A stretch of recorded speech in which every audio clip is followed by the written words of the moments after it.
Welcome. What have the last 12 or so hours been like for you? It's definitely been surreal. I don't think it really hit me yet, but it's really just a blessing just celebrating this moment with my family. Abdul, I'm sure you dealt with these at Penn State too. Now that you're in the NFC East, everybody's going to compare you to Micah Parsons. How do you handle that, and do you see similarities in your games? Yeah, for sure. I learned a lot from Micah. Just me being at Penn State, wearing number 11, we keep that brotherhood tight. But at the end of the day, I'm my own player, and I want to make my own name. That's what I've done. What do you think about getting to play against him? Yeah, it's going to be dope. Seeing him twice a year. We was talking yesterday just about this moment, us getting to this moment, then just seeing each other, that jersey swap at the end of the game. That's going to be dope. Before or after you got drafted? That was you're saying after? Just during the whole process. Before I got drafted, after I talked to him, so yeah. Did you hear from him after you got drafted by the Yes, sir. Giants? Yes, sir. What do you think about that? Yeah, he just proud of me. Just talked about all the work that we put in, all the things that led me to this moment. Did you hear from another Penn State star in the NFC East? Did you hear from Saquon about being here? No, not yet. You know him? Yeah, for sure. I met him a couple times. Yeah. Have you thought about numbers yet? There's a couple of numbers that are already retired that you Yeah. would probably be eyeing. We're still in the process of that, but we'll see what happens. Which one would you prefer? Do you know? We'll see what happens. For the Giants fans that don't know you, what kind of player are they getting here in New York? Just an exciting player, a fun player. I like to get the crowd involved, get the crowd hype on third downs, get my best pass rush, make that big explosive play, just 100% effort, my energy. I'm bringing everything. You said you had a dream when you were 12 or 13 that you were going to be a Giant. Do you remember what your reaction was when that dream happened? Like, whoa, like. Yeah, it's kind of like, is this really going to happen? Then me being here is like, I feel like everything happens for a reason, and me having that dream, everything happens for a reason. I feel like this is where I was meant to be. Did you think about that when you got the call? Did you think like, oh my gosh, this is really happening? Like, what was that like? Yeah, definitely. All the emotions definitely hit me when I hugged my mom, hugged my dad, my aunt. Like, a lot of people that really helped me get to this moment, it definitely hit me. Yeah. What happened in that dream? Was it your first game? Were you in the Super Bowl? No, it was just like, I don't remember the exact pick, but I remember like seeing the screen and like my name on it. So yeah, it's hard to believe, but it is true. Abdul, is there anything in your game that maybe you think you need to improve on at this level? Yeah, I feel like I'm just getting started. It's my first year in a new position. Just all the technical stuff. I feel like I can improve in all the areas of my game. Can you describe that transition, like what made you go from being like an off-ball linebacker to switching to edge this year? Yeah, just knowing how dominant I could be, and my coaches took me on. They trusted me. I just told them, like, I feel like it'd be most helpful for the team and for myself to switching positions, being on the edge, just doing what I do best, playing fast, playing free, and it all worked out. So you went to them to make the change? Yes, sir. Yeah. What's your relationship like with defensive coordinator Shane Bowen and some of the other defensive guys? Yeah, I got to talk to him a lot throughout the process. It's really just me getting to know them as a person, getting to know them as men. Then me being here, I'm going to get to work with them more, get to know them more, and we're just going to hit the field running. What was your level of excitement like last night when they traded back up to take Jackson so they get you and him in the first round? Yeah, it was dope. I'm a big fan of Jackson. I played against him in the Peach Bowl where he's at Ole Miss. He ended up winning that game, but just seeing him, how accurate he was, just dishing the ball out, I knew he was a good quarterback. It was a great pickup. What's your scouting report on Jackson?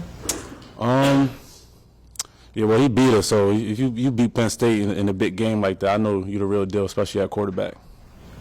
But seeing some of your highlight packages, and it seems like that play that you sacked him, forced fumble is included in that. Yeah, so even though you lost the game. Yeah, it didn't end up counting, but I definitely got a good shot on him. But he tough, he got right back up, kept playing throughout the whole game, so I knew right there he was a good player. Flag on the play, is that what happened? No, they said like when he released it, he was in a throw motion, so they didn't count it as a strip sack. Yeah. You mentioned still in the process with the number, obviously 56, you made that comment yesterday about that being a possibility.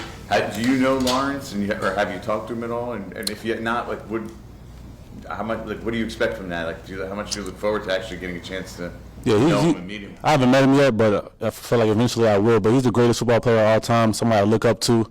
Just want to, just follow in his footsteps, knowing how great he was. And I just want to chase greatness and knowing that he was the best. That's why I want to chase. But I didn't say it just like I'm saying I want to be better than Lawrence Taylor. That's more me looking up to him, inspiring to be like him. You're in a little bit of a unique situation because you're joining a team within a division that's going to see the Super Bowl champs twice a year. Do you believe that you can help close the gap between those two? Yeah, absolutely. But it's a process. all that stuff gonna take work. I'm just start by getting here, getting to know the people around the building, getting to know my teammates, get to know them as men. Then once we're in the field, just creating havoc as a defense. Jackson has been described as strong in the pocket, like to stay in there to make the play. How rare is that for quarterbacks that you faced? Like when they see somebody like you coming, that they don't just bail. Yeah, you gotta be tough for that. That's definitely like a toughness attribute. Like I said, when we playing, like I landed like a really good shot on him. He got right back up, dusted off like nothing happened, ended up winning that game. So I know he's a really good player. What got you interested in Lawrence Taylor? Because obviously his last game, I believe, was 9 years before you were born, and most guys watch players that are still playing. What got you interested in Lawrence Taylor? Well, obviously just me being at edge, playing edge, and who's the greatest edge rusher of all time? Everybody's going to say LT. The greatest defensive player of all time, everybody's going to say LT. So if you don't know LT as a defensive player, that's kind of crazy. Yeah. Do you bring any kind of attitude? I mean, what's your, there's people say, smiles off the field, nasty on the field. Do you think that's important in your game?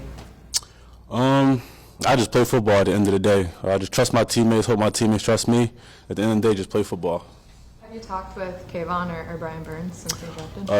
Kayvon sent me a text. I seen Brian Burns earlier in the building, said what's up to him, shook his hand. So, yeah, just interested in getting to know those guys and just building that relationship. What did Burns tell you when you got to meet him in person? Nothing specific, just really just an introduction, just getting to know each other.